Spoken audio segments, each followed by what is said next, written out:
every single bank in Japan using XRP by the end of 2025. Now, this was the original projection out there by some of the biggest banking leaders in Japan, but it doesn't seem like that was necessarily what we got. Well, guys, in this video, I want to share with you something extremely interesting that shows that while it didn't happen necessarily in the 2025 timeline, there is a lot of optimism and a lot of proof there could be something colossal coming in 2026. In this video, I want to break down some extremely interesting connections between Ripple and some of the largest financial institutions in the entire world. Guys, you are not going to want to miss this. Like always, your support means so much to this channel. Thank you to everyone who takes the time to like these videos and subscribe to the channel. These two simple things really do help me out so much. With that said, let's jump right into it, and I hope you guys enjoy the content. If you guys want to start out this video and cover the partnership and banking relations side, but make sure to stick around to the end of the video, because there is some pretty interesting stuff going on a little bit on the conspiratorial side that I think you guys are definitely going to want to see. I want to start this video off, though, and share with you something that I found extremely interesting, and that is that Ripple just launched a brand new partnership with one of Japan's top 3 largest banks. Now, I'm not going to pronounce the name of this bank because I'll probably slaughter it, but Ripple just launched a brand new announcement, a brand new partnership with another massive bank in Japan. This covers the 2 biggest banks in Japan. Now, earlier today, a BOJ, or Bank of Japan insider, actually put out a post about XRP and then subsequently deleted it. Guys, what I find so interesting about this entire thing is such a long time ago, there were so many graphics put out like this one that shows XRP being linked to all these massive financial institutions: DNC, HSBC, TIOS, Santander, MoneyGram, CME, Accenture, Vanguard, this new Japanese bank that was just launched using Ripple, SBI, right? All these massive financial institutions, these webs, these partnerships, these documents, all of this stuff was essentially found by the XRP community. Now, a lot of people discredited it, said, this stuff isn't real. It could never be real. This is way too bullish. It's justium. This is a pipe dream to believe that these financial institutions are going to be using XRP. Guys, if we just take a step back and take a look at what has been released to the public, what we know is a lot of these financial institutions are working with XRP. We have Santander here. We have Accenture here. We have TIOS. We know American Express was doing a lot of things with Ripple. We have this new Japanese bank right here. We have SBI, right? It seems to me like a lot of these charts, while might not be 100% accurate today, were completely accurate. Time after time, whether it's the MasterCard partnership or if it's the Bank of America partnership, time after time, there's these documents leaked. And when these documents are leaked, everyone writes it off. Yeah, they're like, this is just made up. This was scripted. It's not real. And then it kind of fades away into the distance. But then after a couple of years, what happens? You see a partnership launched with the firm that this documentation internally came out with years before. And I think it's just time to realize that a lot of the documents pulled up in the early days by the XRP community were probably 100% accurate. Obviously, there's going to be fake ones mixed in there, but it seems like the vast majority of them were 100% true. It doesn't mean that Ripple was ready to go live with that partnership. It doesn't mean there's a product ready day one to be set out to the public. No. But does it mean Ripple has deep connections with a lot of these financial institutions?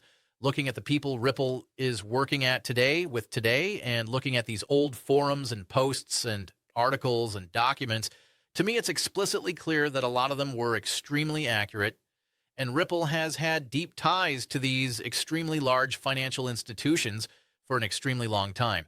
A lot of people get really messed up by the head fake, right? Well, why isn't it being made public? Why isn't Ripple pushing this to the masses? Why aren't they pumping this as a huge win so XRP goes up, right? And at the end of the day, it's so simple. A lot of these banking institutions just aren't ready to make these things publicly known. They're not ready to release it to the public. Whether it's a regulatory concern or whether it's a competition worry, they're going to copy them and catch up. These large financial institutions have wanted to be extremely secretive, and it's no easier to look at than Jaime Dimon. Jaime Dimon is coming up and saying crypto is better than the current financial system. He says the experiment phase is over. This is someone who has called crypto a pipe dream, a fraud, nothing to pay attention to for years upon years, and people are so confused. Why did why did JP Morgan just flip? Why is Jaime Dimon now saying this? Well, guys, it's so obvious. All of these people have been working on these things in the background. They've all been talking about how it can be implemented. They're talking about partnerships, future products. But they all knew it was early, right? None of these people had the incentive to be the first mover. None of them had the incentive to say, we have to be the first people across the finish line with a blockchain product. Why not? Well, take a look at what's happening last year in the SEC. If you were a crypto-related company, you were getting hit with a massive lawsuit. Why would any of these banks or financial institutions to be incentivized to go public with this partnership they've been working on forever if the net result was that people were just going to freak out and they were possibly going to get sued? It's this huge thing that I think a lot of people have a hard time grappling with. Ripple can be working with all these major financial institutions right now. They can already have the partnership laid. They could have had a product that's been ready to go live for the last year and a half, but they're simply waiting for the time to be right. There wasn't a huge incentive to be the first company in the world to adopt the internet, right?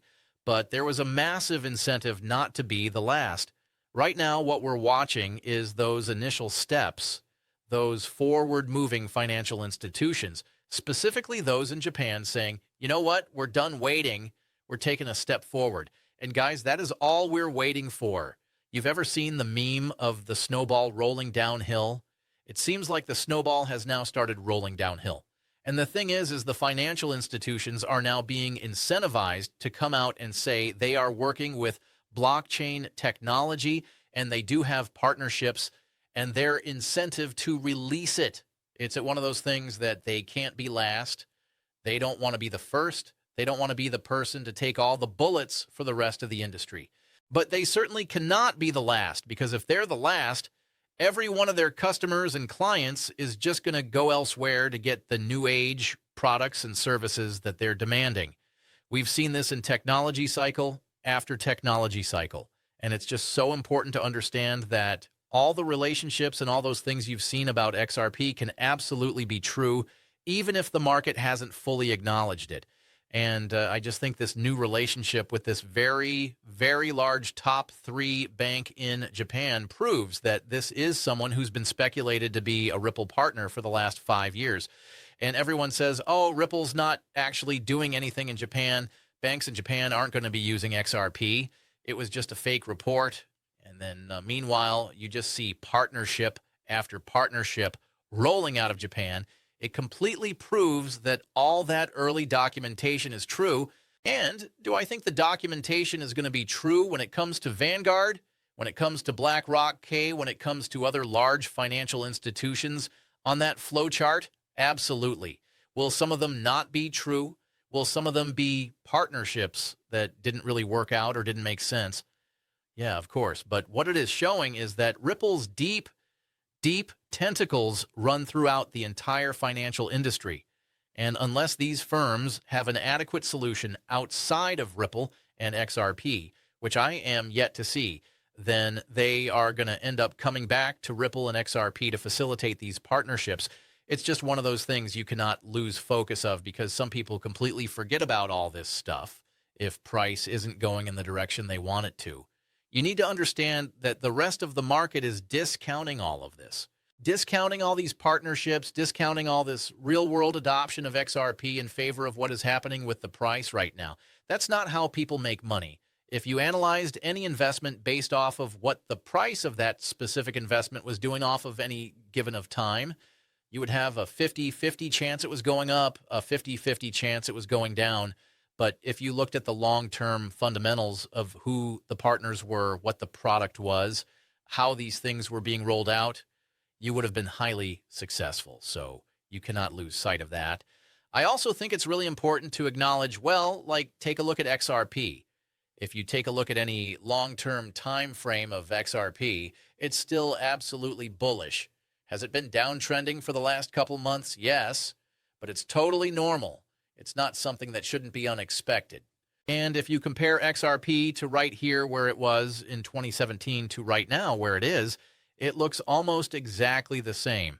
There is no chart. There is nothing you can point to say that XRP, for whatever reason, is not going to go higher, that we're in a bear market. For every negative chart you can point to a positive chart. And that's because at the end of the day, in my opinion, charts are a lot more of just conjecture. It shows things that can possibly happen. But if tomorrow the XRP ledger crashed and stopped working, guess what? XRP is going to zero regardless of what the chart says. And if tomorrow XRP gets adopted by the Federal Reserve and starts being used for cross-border liquidity for nations, guess what? It's probably going to $100. So understand that no matter what the chart is showing you, it's nothing more than a figure and a description of human emotion. And at the end of the day, human emotion is a short-term indicator. The long-term indicator is the fundamentals of what's being built and how much net capital that will attract over time. If XRP is successful, I don't think there's any question the amount of net capital it's going to attract is going to be immense. It's one of those things where if you're focusing on the emotional side instead, you're never going to get to the long-term picture. With that said, I want to take a second and flip over to something a bit more conspiratorial. Guys, there is something interesting going on. The other day, the New York put out New Year's thing, talking about how there's 589 light bulbs in their New Year's display. Now, that's just a coincidence. I don't think much of that. But then MoonPay put it out there, and then the former CFTC commissioner put it out there, putting rocket ships, just saying XRP 589 coded. And then just today, funny enough, guess what? BRICS released a new currency with 589 printed all over it.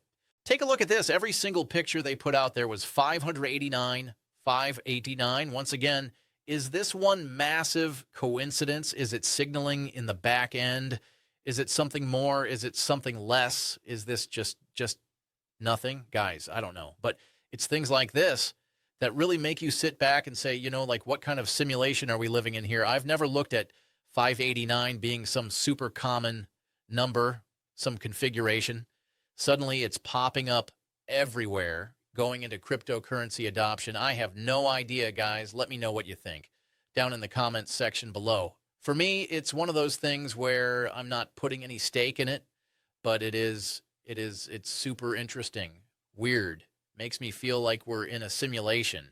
I kind of thank you so much for coming. I hope you enjoyed this update. And for now, this video is for educational and informational purposes only and reflects personal opinions based on publicly available data. It is not financial advice, investment advice, or a recommendation to buy or sell any security. All investments involve risk, and you should always do your own research or consult with a licensed financial professional before making any investment decisions. The creator of this video is not responsible for any financial losses incurred based on the information discussed.